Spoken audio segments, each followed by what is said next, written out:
Presenter Gracia Indri diisukan akan segera menikah hari ini, Sabtu, tanggal 20 November tahun 2021. Kabar tersebut berhembus lantaran unggahan terakhirnya mengisyaratkan akan adanya pernikahan. Kakak dari Gisela Cindy ini mengunggah potret dirinya memegang gantungan baju, Jumat tanggal 19 November tahun 2021.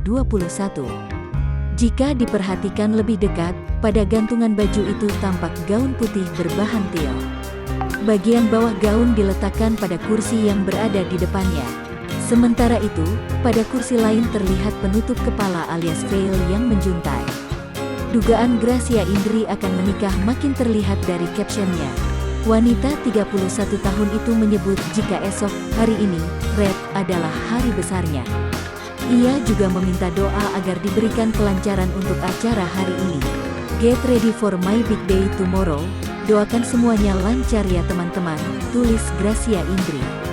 Unggahannya itu sontak dibanjiri komentar sahabat dan rekan-rekan sesama artis. Sebut saja Feni Rose, Indra Bekti, Melky Bajai hingga Wendy Cagur memberikan ucapan selamatnya.